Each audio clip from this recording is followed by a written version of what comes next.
Bonjour à tous. Aujourd'hui, je vais vous parler de la comptabilité financière. Premièrement, vous pouvez remarquer que la comptabilité ne s'appelle plus la comptabilité générale, bien que le terme soit encore utilisé par beaucoup d'enseignants, qui se retrouve dans beaucoup d'ouvrages.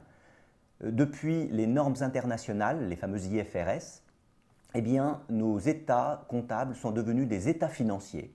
Et la comptabilité n'est plus la comptabilité générale. La comptabilité est le support à prendre ou à laisser de la finance. Elle est donc devenue la comptabilité financière.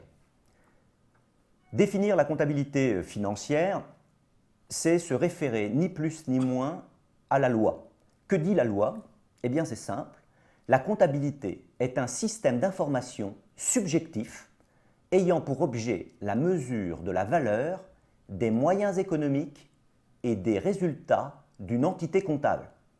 Il y a 4 choses à bien identifier dans cette définition. Ce sont les 4 points sur lesquels je vais revenir. Le premier, c'est le critère de subjectivité. Le second, c'est le critère de valeur. Et les deux derniers sont les critères de moyens économiques et de résultats. Au fond, la comptabilité a 4 dimensions. Ce sont les 4 que vous pouvez voir apparaître dans cette définition. Premier, la subjectivité. La comptabilité est un système d'information subjectif. Alors j'ai longuement hésité avant de vous laisser la subjectivité, parce que vous avez l'image probablement du comptable carré qui a la rigueur chevillée au corps, plus marié à sa calculatrice.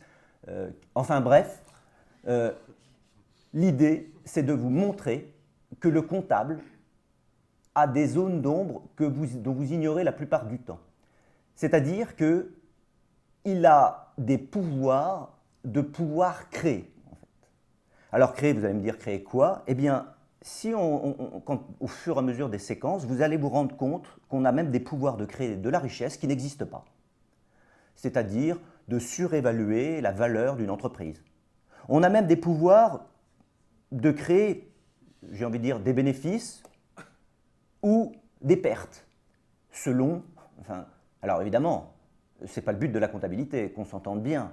La comptabilité doit être neutre. Mais enfin, devant les nombreuses situations subjectives, vous allez voir que le métier de comptable n'est pas aussi carré qu'on pourrait le laisser penser.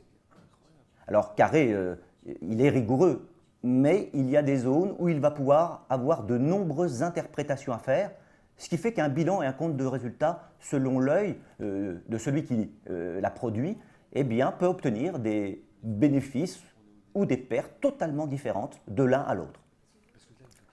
La comptabilité est donc un système d'information subjectif ayant pour objet la mesure de la valeur. Vous allez voir que la valeur va être citée dans 80% de nos séances. Pourquoi? Car nous sommes, nous comptables, toujours en train de valoriser. On voit le comptable en train de passer des écritures comptables, mais ce n'est même pas 10% de son travail en théorie. Son travail en théorie, c'est de se focaliser sur la valeur. Par exemple, comment valoriser un photocopieur? Alors, vous allez me dire, valoriser un photocopieur, ce n'est pas compliqué, et en effet, ça ne l'est pas du tout. Par contre, valoriser du chiffre d'affaires, ça l'est déjà beaucoup plus. Valoriser une marque, combien vaut Nike? Combien vaut le logo de Nike? Ça déjà, ça commence à être des valeurs beaucoup plus subjectives. Si je vous dis quel est le coût du démantèlement d'une centrale nucléaire, maintenant, depuis les lois sur l'environnement, nous sommes obligés d'enregistrer les futurs coûts de démantèlement directement en comptabilité. Mais combien vaut une somme qui devra être dépensée dans 50 ou 100 ans? La comptabilité est aussi un système d'information subjectif qui doit mesurer la valeur de quoi? Premièrement, des moyens économiques. Ces moyens économiques eh bien, se retrouvent dans un document qu'on appelle, alors, vulgairement, le bilan. C'est un tableau, comme on l'étudiera, qui a pour objectif d'évaluer le patrimoine de l'entreprise. Les moyens économiques se retrouvent ici, financiers, matériels, financières, les stocks, les créances, on le verra, l'actif immobilisé. Et bien sûr, pour se payer ces moyens économiques, la comptabilité, du moins l'entité comptable, a besoin de ressources financières la plupart du temps. Enfin, la comptabilité est un système subjectif ayant pour objet la mesure de la valeur. On a vu les moyens économiques et financier, il faut penser aussi maintenant aux résultats, c'est-à-dire, j'ai presque envie de dire, ce pourquoi l'entité comptable a été créée. L'entité comptable doit produire, c'est presque son unique objectif, des résultats. Là, nous tombons dans un document maintenant qui s'appelle le compte de résultats, comme on l'étudiera plus finement bientôt. Composé de quoi? Eh bien, des produits, c'est-à-dire ni plus ni moins le chiffre d'affaires qu'a produit l'entité. Et bien sûr, ce chiffre d'affaires, on a eu besoin de dépenses en règle générale qui donnent lieu à ce chiffre d'affaires. Et bien sûr, le comptable doit mesurer la valeur de ce qui en sort, soit un bénéfice comptable, soit une perte.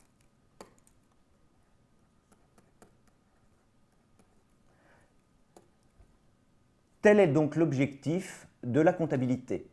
Vous l'avez remarqué, 3 problématiques. La problématique de la subjectivité qui doit être neutralisée au maximum. La problématique de la valeur, et vous allez voir que nous serons confrontés à plusieurs d'entre elles.